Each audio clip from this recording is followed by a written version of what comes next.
அப்பா, இந்த படத்தை பாரேன். அகிலா, கொஞ்சம் பேசாம போறியா? எனக்கு இங்க தலைக்கு மேல வேலை இருக்கு. மகள் முகம் சுருங்கி, போப்பா, நீ எப்பவுமே இப்படித்தான் சொல்லிக்கொண்டே நின்று கொண்டிருந்தாள். ஏங்க, கொஞ்சம் இந்த குழந்தைகிட்ட பேசினாதான் என்ன? பாருங்க, அவன் முகம் எப்படி மாறி போச்சுன்னு. சொல்லிக்கொண்டே வந்த என் மனைவியிடம், நீ பேசாம இரு. எனக்கு இப்ப இந்த கணக்கை முடிச்சாகணும். நாளைக்கு காலையில மேனேஜர் டேபிள்ல இருக்கணும்னு சொல்லிட்டாரு. அதனால வீட்டுக்கு எடுத்துட்டு வந்து செய்யலாம்னு வந்தா அம்மா பிள்ளை 2 பேரும் உயிர் எடுக்கிறீங்க. வள்ளென்று விழுந்தேன். எப்படியோ போங்க, நீங்களும் உங்க அக்கவுண்ட்ஸும். விருட்டென்று மகளை வாரி அணைத்துக் கொண்டு வெளியேறினாள். இவர்கள் இருவரும் என்னை எப்பொழுது புரிந்து கொள்ளப் போகிறார்கள்? என்னுடைய வேலை கஷ்டம் தெரியாமல் இருக்கிறார்கள். கம்பெனி என்னடாவென்றால் வேலை செய்ய தகுதி இல்லாதவர்கள் என்று சொல்லி என்னை போன்றவர்களை வெளியே அனுப்பலாம் என்று துடித்துக் கொண்டிருக்கிறது. அவர்கள் கொடுக்கும் சம்பளத்தால் கொஞ்சம் கௌரவமாக வாழ முடிகிறது. அதுவும் இல்லாமல் போனால் அப்புறம் தெரியும் நம்முடைய பிழைப்பு. மனதுக்குள் புலம்பிக் கொண்டேன். என்னுடைய அவசரம் போலவே 4-5 வருடங்கள் ஓடியிருந்தன. இந்த காலங்களில் என் மனைவி என்னிடம் எந்த குடும்ப விஷயங்களை சொல்ல வந்தாலும் காது கொடுத்து கேட்கும் நிலையில் நான் இல்லை. இங்க பாரு, மாசமானா எவ்வளவு வேணும் வாங்கிக்கோ. மற்றபடி சொந்தக்காரங்க விஷயம், நம்ம அகிலா விஷயம், அகிலாவோட படிப்பு, அவ என்ன செய்யறா, எல்லாத்தையும் நீயே பாத்துக்க. என்ன தொந்தரவு பண்ணாத, புரிஞ்சுதா? என்னை வெறித்து பார்த்த என் மனைவி, எதுக்காக இப்படி வேலை வேலைன்னு அலையறீங்க? உங்களுக்கு குடும்பம் சொந்தம்னு இருக்கு, அதையும் பார்க்கணும்னு நினைங்க. சொன்னவளின் தாடையை பிடித்து, ப்ளீஸ் என்னை புரிஞ்சுக்கோ. இந்த முறை என்னோட வேலையை பாராட்டி எங்க எம்டி மீட்டிங்ல பேசியிருக்காரு. அதனால இந்த வருஷம் கண்டிப்பா ப்ரமோஷன் வரும்னு எதிர்பார்க்கிறேன். சொன்னவனை வெறித்து பார்த்து நின்றாள் என் மனைவி. கல்யாண பத்திரிகை கொண்டு வந்து நீட்டினாள். பத்திரிகையை வாங்கி பார்த்தவன், மணமகன் பேரை பார்த்தவன், அட, பிரபு பேர் போட்டிருக்கு, உன் தம்பி தானே? அவனுக்கு எப்போ நிச்சயமாச்சு? என்ன கூப்பிடவே இல்ல? சொன்னவனை முறைத்து பார்த்து, கொஞ்சமாவது மனசாட்சியோட பேசுங்க. போன மாசம் எங்க அப்பா அம்மா எல்லாரும் வந்து காலையில என்னையும் உங்களையும் நிக்க வச்சு நிச்சயத்துக்கு வந்துடுன்னு சொல்லிட்டு போனாங்களே, நீங்க அப்ப ரொம்ப பெரிய மனுஷனாட்டம் அதுக்கு என்ன மாமா அப்படின்னுட்டு நிச்சயத்தன்னைக்கு எங்க எம்டி அவசரமா சென்னைக்கு போக சொல்றாருன்னு போயிட்டீங்க.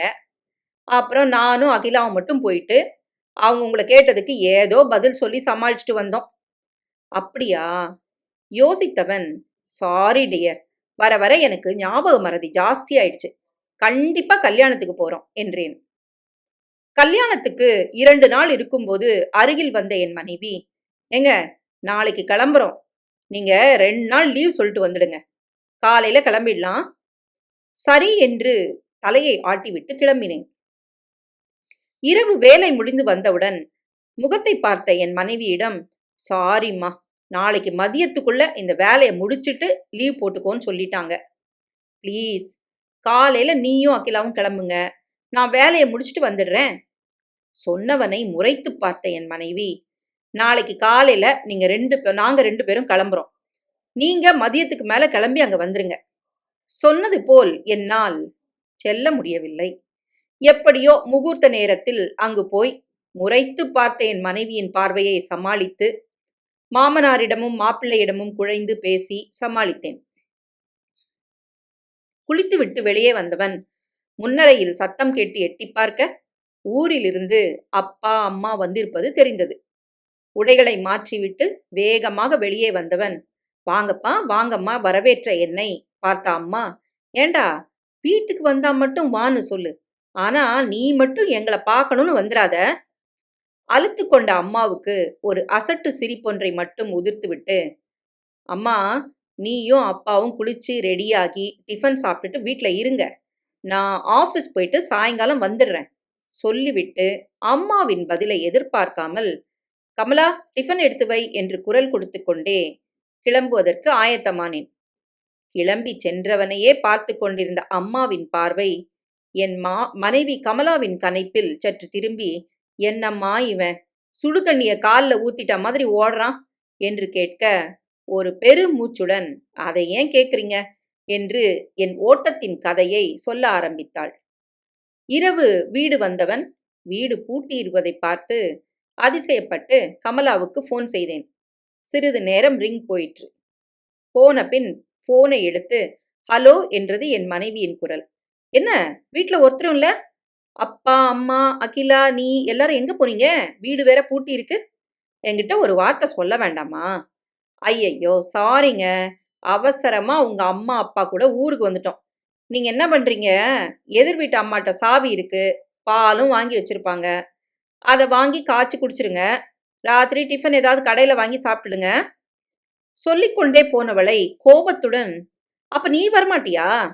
நானும் அகிலாவும் உங்க தம்பிக்கு பொண்ணு பார்க்குற விஷயமா போயிட்டு இருக்கோம். ப்ளீஸ் புரிஞ்சுக்கங்க என்றவளுக்கு என்ன பதில் சொல்வது என்று தெரியாமல் விழித்து எதிர் வீட்டை நோக்கி நடந்தேன். காலையில் விழித்தவுடன் காய்ச்சல் அடிப்பது போல் இருந்தது. வாய் கசந்தது. யாராவது ஒரு வாய் சுடு தண்ணீர் வைத்து கொடுத்தால் நன்றாக இருக்கும் என நினைத்தேன். மெல்ல கஷ்டப்பட்டு எழுந்து பச்சை தண்ணீரிலே முகம் கை கால் கழுவி வெளியே சிறிது தூரம் நடந்து ஒரு பேக்கரியில் சூடாக ஒரு டீ குடித்தவுடன் உடல் கொஞ்சம் வேர்த்து மனம் தெளிவாக ஆரம்பித்தது. இந்த தெளிவுடனேயே வீட்டுக்கு வந்து கேஸ் ஸ்டவ்வில் தண்ணீர் காய்ச்சி எடுத்து குளித்து ஆபீஸ் கிளம்பினேன். வழியில் மருத்துவரை பார்க்க வேண்டும் என்று முடிவு செய்து கொண்டேன். 2 நாட்கள் ஓடியிருந்தன. மனது கோபப்பட்டாலும் வீட்டாரை பார்க்க முடியாமல் சோர்ந்து போனது. வீடு வெறிச்சென இருப்பதாக பட்டது. டாக்டர் கொடுத்த மாத்திரை பரவாயில்லை என்றாலும் கடை சாப்பாடு ஒத்துக்கொள்ளவில்லை. மனசு 2 நாட்களில் வீட்டு சாப்பாட்டுக்கு ஏங்கியது. 15 கிலோமீட்டர் தள்ளி உள்ள மாமனார் வீட்டிலாவது போய் இருக்கலாம் என்று நினைத்தவனுக்கு சிரிப்புதான் வந்தது. மனைவியும் இல்லாமல் அவர்கள் மகனின் கல்யாணத்துக்கு கூட வெளியால் போல முகூர்த்த நேரத்துக்கு போனது. மற்றபடி உள்ளூரிலேயே மாமா வீடு, சித்தப்பாவின் வீடு இவைகள் இருக்கின்றன. ஆனால் போனதே இல்லை. இப்பொழுது எப்படி போவது? வீட்டு சாப்பாட்டுக்காக வந்திருக்கிறான் என்று சொல்லிவிட்டால் என்ன செய்வது? 3ஆம் நாள் தாங்க முடியாமல் மனைவிக்கு ஃபோன் செய்தேன்.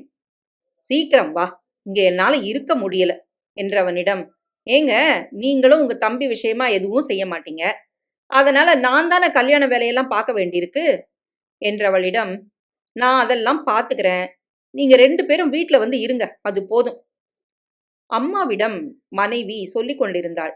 அம்மா உடனே வர சொல்றாரு, கல்யாண விஷயத்தெல்லாம் அவர் பார்த்துக்கிறாராமா என்று சொன்னவளுக்கு என் அம்மா ஒரு சிரிப்பு சிரித்துவிட்டு, ஆமா கிழிச்சான், மச்சனன் கல்யாணத்துக்கே முகூர்த்தத்துல மட்டும் எட்டி பார்த்து ஓடி போனவன் இப்ப தம்பி கல்யாணத்தை நடத்த போறானாக்கும். அதெல்லாம் அவங்க அப்பா பார்த்துக்குவாரு. இவனை முதல்ல குடும்பத்தை பார்க்க வைக்கணும் தானே எல்லாரும் இங்க வந்திருக்கோம். இனிமேலாவது உன்னையும் குழந்தையும் கொஞ்சம் நினைச்சு பார்ப்பான். இடையில் மனைவியிடம் இருந்து போன் வீட்டுக்கு வந்து விட்டோம் என்று. உடனே மேனேஜரிடம் சென்று எனக்கு லீவ் வேணும் சார் என்று கேட்டேன்.